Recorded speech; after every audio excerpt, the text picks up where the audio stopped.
So about a year ago, I made a video where I gave my thoughts on how a battle would go between Jujutsu Kaisen's Ryomen Sukuna and Chainsaw Man's Makima. But since then, not only have my opinions on some things changed a bit, but we now have a better understanding of Sukuna's capabilities and full potential. So I've decided to revisit this fight, using our new information as well as your opinions and criticisms on my last video to come to an updated conclusion on how this fight between titans might go. So to start off, I'm actually going to be going over the biggest criticisms I saw in the comments of my last video, just to get them out of the way before diving into the fight. One of the most prevalent complaints I got was about my scaling of Makima's speed, and there were two main arguments against me. One using her fight against the Gun Devil as evidence, and the other using her interaction with Quan Chi. Let's talk about the Gun Devil first. In chapter 76, the Gun Devil fires and hits Makima in the head at 3 PM, 18 minutes and 26 seconds. This bullet hits Makima before she can react, meaning she's slower than bullets. Now whether the Gun Devil's bullets are faster than normal ones, I'm not sure, and would think not, but that's not what I'm here to talk about. She then regenerates at 3:18:27 and comes back to life, and at this point the Gun Devil has stopped shooting as it assumes Makima is dead. As it looks at her in confusion, she activates her ability at 3 hours, 18 minutes, 28 seconds, 1 second after she revived. Then, before the Gun Devil could realize what was happening, Makima sends down a mixture of devils onto the gun, and the fight cuts off there. Now, if you're a normal person, you might be thinking to yourself that Makima herself didn't really do much, and that she just sent strong devils to do her dirty work, and you'd be correct, that's exactly what happened. People genuinely try to use the fact that she'd beat the Gun Devil as a way of scaling her speed to be higher than the gun, who himself is extraordinarily fast. This is just disingenuous and kinda just silly, to be honest. It's a fact that she couldn't even dodge a single bullet. The ones that missed her simply weren't aimed correctly. Also, saying the devils that she owns are faster than the gun is also a messy argument, because they caught it completely off guard. Not only that, but it was contracted to kill Makima, so even if it could have used its speed to escape the whole conflict, it likely would have chosen to stay and fight to abide the contract. Also, they technically didn't even beat the Gun Devil, they just forced it into Aki's body, which was enough for Makima to see herself as superior and take control over it. So no, Makima isn't faster than the Gun Devil. Next is the argument that she's faster than Quan Chi because of this stupid fucking panel. People see this and come to the conclusion that Makima must be able to blitz Quan Chi, but there are two explanations for this that are more likely in my opinion. The first is that Quan Chi simply didn't fight back. I mean, what was she gonna do? Even if she herself escaped, she knew her fiends wouldn't be able to, and that she'd just be hunted down by Makima forever if she ran. As soon as Makima called her a talking corpse, Quan Chi knew they were all dead. You could literally see the realization on her face in the page prior. There was zero reason for her to try and run from this, as she knew she could be revived at any point because she's a hybrid. Another explanation is that this is some kind of special sword or even a devil instead of a normal sword. I say this because if you look closely at the panel, you can see that Quan Chi's arms are suspiciously still intact. And if she really did just swipe her sword across all of their heads, her arms likely would have been in the way and gotten cut off as well. But if this was something like an ability of a devil relating to swords in some way, this may have been an ability that severs the heads of its targets or something along those lines. I'm not too sure. I think this explanation is less likely than the first one, but it's still something to think about. I think when you read Chainsaw Man with full context, either of these explanations make more sense than Makima just being that fast, as she's never been someone who's been shown to have particularly impressive speed. She's always been more of a ranged fighter, except for in the final battle, of course. People also like to use her fighting in the finale as a way to upscale her to Pochita stats, but this Pochita was very obviously mimicking the stats of Denji's version of Chainsaw Man, as if he wasn't, then their whole plan to trick her would have completely fell flat, as she would have known that Denji couldn't possibly have the levels of strength that Pochita has. Anyway, with all of that being said, I hold my ground on what I said about her speed scaling in the last video. She's like vaguely superhuman level at best. Not really anything special in this department. I really don't understand what you guys are coming from, trying to upscale her speed by so much. There's really no evidence of that at all. Both of these main arguments really just make no sense to me. Another point people brought up is that I downplay Makima's bang ability, which is true, I did. If Makima could manage to hit 3 or 4 bangs on Sukuna in a row like she did Pochita, he would just certainly die, either from the power of it or just by being sent into space. However, as the resident Sukuna Glazer, I must offer a counterpoint. Sukuna has been shown numerous times to be able to literally hop on air molecules and maneuver mid-air. After being hit by one bang and sent flying, he could use this ability to move out of the way of the next one, stopping the chain of bangs before it turns lethal. Now, a counter argument to that would be that one bang might potentially just kill him, But with Sukuna being able to survive multiple hollow purples, and go on to be jumped by like 20 sorcerers after that, and still be alive, I'm pretty confident my boy could take at least one. To further push my agenda, once Sukuna knows how powerful of an attack Bang is, he simply wouldn't get hit by it ever again. Sukuna would use his superior speed and mobility to use Dismantle on her arms whenever she starts pointing at him for the attack, same as how he did Jogoat in the anime. There's just no world where she points that finger at him and isn't immediately dismantled into oblivion. It's just the truth. One thing I didn't see many people mention but thought I'd briefly talk about is that her shrine sacrifice thing that she did in Kyoto only works if she knows your name, and of course she wouldn't know Sukuna's, and even if she learned it mid-fight, she wouldn't be able to gather the resources required without Sukuna stopping her. Some people also argued about her being able to control Sukuna. This is just silly, guys. There's no world where Makima walks up to a human, not devil, with 4 arms, 2 faces, and an unknown magical power radiating from his body, and immediately thinks that she's better than him. We know for a fact that Makima's mindset necessary for controlling has conditions. She would have no idea what Sukuna even is, much less how strong he is. If she could control anything at will, then the Gun Devil fight wouldn't have happened, or the Doll Devil fight, or the Darkness Devil, etc. Okay, those were pretty much all the main gripes people had with the last video that I need to mention beforehand, so let's jump into verse equalization next. This fight will take place in an open world that is home to neither character, no enclosure or architecture that would benefit one or the other. This means there is no hell, Makima can't just stick Sukuna in hell, which is also a thing people argued. No hell. They get transported here randomly and neither have any prep time to learn about each other, and finally Makima is granted the amount of cursed energy that a normal human would have in the JJK verse, so that she's able to perceive cursed energy and techniques. Before we start, I'll briefly go over what each character has in their arsenal. Makima has vaguely superhuman level physicals, Bang, the head force ability or whatever that is, Shrine thing which is useless here, and the control ability which wouldn't work. She has control over the Angel Devil which can provide very powerful weapons, more on that later, the 7 weapon hybrids, the Future Devil, all of the devils she used against the Gun Devil, and various other devils and humans, a mini army of sorts. And then of course the contract that gets rid of all her damage. By the way, even though this is an alternate world, the contract still applies and just kills the people back in the CSM verse, just to make things fair.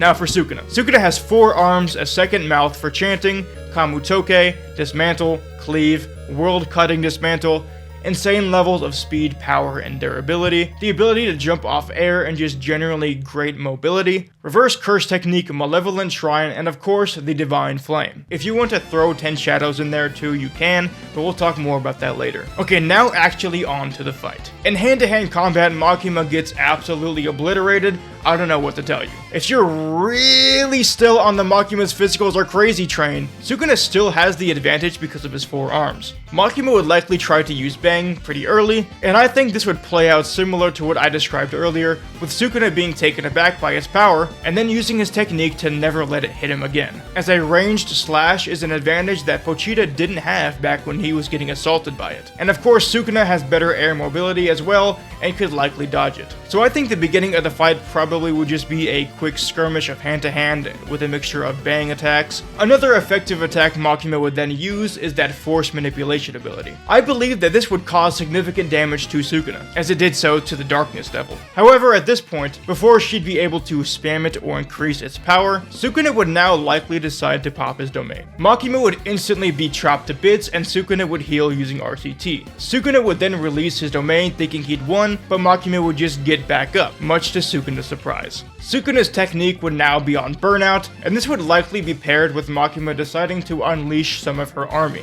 This scenario could be pretty bad for Sukuna, as the weapon hybrids and the devils that attack the gun are no joke. Sukuna would now be fighting for his life, waiting for his technique to return. Makima might recognize that Sukuna isn't using his abilities, and deduce that he is for some reason not able to, so she then might unleash more devils and go even harder. Angel's weapons might also be used here. I definitely think a powerful enough Angel sword could be lethal to Sukuna if she managed to land the hit. But we do know that even the higher end swords are quite dodgeable to characters of this tier, as a weakened Pochita was able to dodge a 1000 year sword, and he only didn't because he wanted to protect Kobeni. But if he was being jumped by devils, he might not be able to dodge that sword, and that would put an end to Sukuna's reign. However, you know I have to defend Sukuna as the glazer I am, so let me lay some truth onto y'all. As soon as Sukuna recognizes that his life is in danger, getting jumped by powerful devils and even seeing a powerful sword about to be thrown his way, Sukuna would simply just break down his brain and reconstruct it like him and Gojo did in their domain battles, which would get him back his technique. He would then unleash Malevolent Shrine once again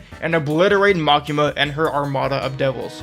Remember that Shrine imbues cleave into its slashes, which basically ignores durability. The only reason Gojo was able to survive it is because of reverse curse technique paired with the abilities of the Six Eyes, which of course no one here has. He'd cut them all down and heal all of his wounds once again. Now here's where things get interesting. Sukuna would likely temporarily turn off the slashes to see if Makima heals again, which of course she does. He would likely ask her how she's doing this and they'd begin talking. Whether she reveals the contract or not, I can't say, but at this point all this battle comes down to is whether Sukuna can find a way to bypass the contract. One of the original arguments from that first video was that of Sukuna killing her until all Japanese citizens were dead, but that's honestly just a bit silly, so we're just scrapping that idea. It's just unrealistic. This is where Makima's one and only win condition comes in. If Sukuna has nothing to bypass the contract, then he'll simply never win and will eventually tire out and get to the weakened state that he was in versus the sorcerers, and at that point Makima would be able to use things like Bang, the Force, weapon hybrids, and angel swords to end his life, making Makima our clear winner. However, there are some arguments to be made for Sukuna being able to bypass Makima's contract. Argument 1 is of course the slash that cuts the world. Depending on the exact terms and phrasing of Makima's contract with the Prime Minister, I can definitely see Sukuna's World Slash actually bypassing it. This is because World Slash isn't necessarily an attack on you as a person, but something aimed towards the world itself, and whatever is in its way just happens to be affected by it. This ability allowed Sukuna to ignore and bypass Gojo's Infinity Barrier, which is an ability that makes him quite literally untouchable by anyone or anything. Makima's contract is, quote, "Attacks on me will be changed into appropriate illnesses and accidents among Japanese citizens." So one could definitely argue that World Slash isn't an attack made on her, it's an attack made on the world itself. I personally think it's a solid argument, but I completely understand if you aren't convinced. So let's move on to other options. Divine Flame is an interesting one. Whoever is hit with Divine Flame is incinerated in every sense of the word. Jogo and Choso were turned into nothing but ash. One could potentially argue that depending on the specifics of her contract and how it works, if one were to get rid of her entire body at once, like Divine Flame would do, there would be nothing she'd be able to regenerate from. This argument is admittedly weak, as it took a few seconds for both Choso and Jogo to actually turn into ash, so she would have time for the damage transfer to take place, I would imagine. And even if she didn't have time, she would likely be able to return from ashes anyway. One argument I used in my last video was that Maharaga would be able to adapt to the contract, but now I'm not so sure if that would really be the case. He did adapt to Infinity after a while, but it's unclear if he'd be able to adapt to something as bizarre as Makima's contracts. Since the attacks still technically hit her and damage her, they just get transferred after the fact. So Maharaga is a bit of a wild card in here. I honestly don't really mind either way if you think it would work or wouldn't. I think it's a 50-50. And plus, I'm mainly using True Form Sukuna here, and I'm trying not to include 10 Shadows as a factor. I have two more arguments, and I'm saving the best for last, so bear with me. The next option is quite an interesting one. As we saw with Megumi, if Sukuna is desperate enough and willing to gamble, he could potentially force a finger down her throat while they're in Malevolent Shrine and try to take over her body. I honestly have no idea how this would play out, and I'm not taking it too seriously as an option, but it's definitely fun to think about. Okay, now it's time for my final play as a Sukuna fan. An idea so insane, it's almost genius in how well it works. In chapter 97 of Chainsaw Man, it is revealed that Denji managed to overcome her contract, and the likely reason was that when he ate her, he did it out of love instead of it being an attack to hurt her. In chapter 238 of Jujutsu Kaisen, it is revealed that from Sukuna's perspective, when someone challenges him, he sees it as him being loved for his strength, and that when he responds to that love with slaughter, that is him connecting with and loving his opponent. Like literally word for word, this is what he says. It is an act of love when he slaughters people. It's almost eerie how well this lines up with how Denji defeated Makima. When I first first thought of this, I blew my own fucking mind. So if we were to take this and fucking run with it, as you know damn well I'm doing, then that means Makima would be defeated within their first few interactions, as any dismantles or cleaves that Sukuna throws Makima's way would cause permanent damage, as they are an act of love rather than an attack meant to hurt. Thank you for coming to my Sukuna Agenda TED Talk. But jokes aside, it's possible that you hate fun and think that none of these options that Sukuna has, those being World Slash, Divine Flame, Mahoraga, Body Transfer, and the Active Love Theory, then for you, Makima is the winner. Congratulations. But if you know game and are real as fuck, then you are on the side of Sukuna being able to overcome that contract one way or another, and him being the winner. So yeah, in conclusion, it's a really tough and close fight, contrary to the title of my previous video, and it honestly depends on how you personally view the specifics of Makima's contract to actually determine a winner. I personally think World Slash would put an end to her, mainly because we know the contract has loopholes, as not only did Denji manage to get around it, but she also ran from the Darkness Devil, meaning that it's not a be-all end-all type of ability, and there are ways to get around it. The active love thing is like half meme, half genuine, because I actually do think there's a world where that would genuinely be the case, as silly as it sounds. So anyway, that's about it for this video. Comment down below whose side you're on, and make sure to leave a like and subscribe and all that good stuff. Bye bye.